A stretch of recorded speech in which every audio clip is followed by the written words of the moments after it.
વડોદરા શહેરના ફાયર વિભાગમાં 200 જેટલા ઉમેદવારોની ભરતી પ્રક્રિયામાં અનિયમિતતા, ભ્રષ્ટાચાર અને ભાષા વિષયક ભેદભાવ તેને લઈને કરણી સેનાના મહેન્દ્રસિંહ રાઠોડ મેદાને ઉતર્યા છે। પોલીસ ભવન ખાતે તેઓએ આવેદનપત્ર પાઠવી અને રજૂઆત કરી છે। ઘનિષ્ઠ તપાસ થવી જોઈએ તે અંતર્ગત રજૂઆત કરવામાં આવી છે।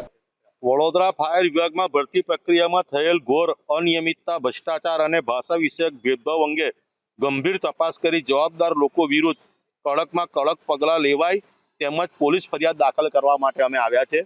વડોદરા શહેરરૂપ કલંકરૂપી ઇતિહાસમાં પહેલીવાર એવી ઘટના ઘટિત થઈ છે કે ચલો ભ્રષ્ટાચાર તો એવો ફેલાયો છે તો હવે વડોદરાની પ્રજા એને મજાકમાં લેવા માંડી, યાની મજાક મેં રજાક મરી ગયા જેવી પરિભાષા અત્યારે સાબિત થઈ રહી છે।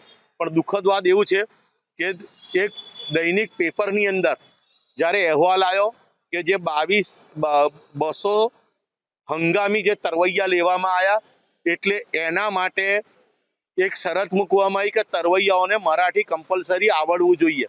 તો આ વડોદરા શહેર આખા ભારતમાં પ્રખ્યાત છે અને સંસ્કારી જનોનું શહેર કહેવામાં આવ્યું છે।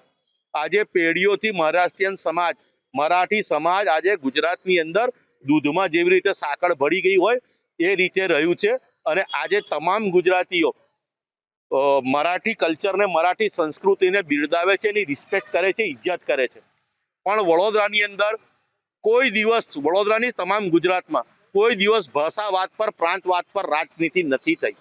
પણ આજે અરાજકતા ફેલાવવા માટે સમજી વિચારીને ઈરાદાપૂર્વક આ જે કિમિયો રચવામાં આવ્યો છે એની સામે તાત્કાલિક ધોરણે પોલીસ ફરિયાદ દાખલ થાય અને એવું ઉદાહરણ બેસાડવામાં આવે કે જે આજે નફરતની રાજનીતિ, ભાષા અનુલક્ષીને જે બોમ્બેમાં ચાલુ થઈ છે એવી રાજનીતિ બીજી વાર ગુજરાતમાં ચાલુ ન થાય એ તકેદારી સ્વરૂપે એવું એક્ઝામ્પલ બેસાડે કે જેના મગજમાં વિચાર પણ આવ્યો છે અને આ જે દુઃસાહસ કર્યું છે એવું બીજું કોઈ વાર દુઃસાહસ ના કરે।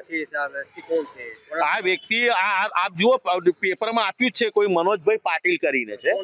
હવે એ આપણા ચીફ ઓફિસર જેમની ભરતી પણ એક વિવાદ છે, એ બેંકની અંદર એક કર્મચારી હતા અને ફાયર ચીફ ઓફિસર તરીકેની એમની કોઈ ગુણવત્તા નહીં, પણ કઈ મોટા પાટીલ સાહેબ છે કે બહુ મોટા સાહેબ છે એમના કઈ લાગતા વળગતા છે એમ કરીને આ ભાઈને ભરતી કર્યા હતા।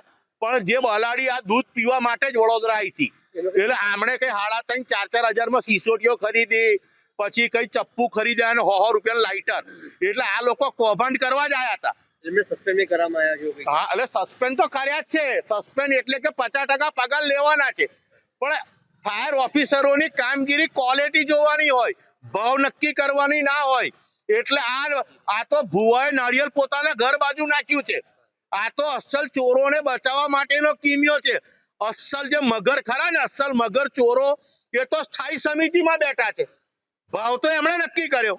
આ લોકોએ તો ક્વોલિટી ચેક કર્યું, સીટી વગાડી જોવાનું સીટી બરાબર વાગે છે કે નહીં, છરીથી છોલીને જોવાનું છરી બરાબર કાપે છે કે નહીં, ભાવ તો સ્થાયી સમિતિ વાળા નક્કી કરે। પણ આ લોકો વડોદરા શહેરમાં આંધળો ઓકે 10 ને રોકે જેવા ધંધા કર્યા છે। 4 મહિના પછી પાછા જીતવાના નથી, એના પહેલા આપણે વડોદરામાં અરાજકતા ફેલાઈ જઈએ। એટલે વડોદરામાં કોઈ દિવસ ભાષાના નામે ઝઘડો નથી થયો, પણ આ લોકોએ જે કિમિયો રચ્યો છે એના પર કડકમાં કડક કાર્યવાહી થાય એ માંગણી અને લાગણી સાથે અમે આવ્યા છે।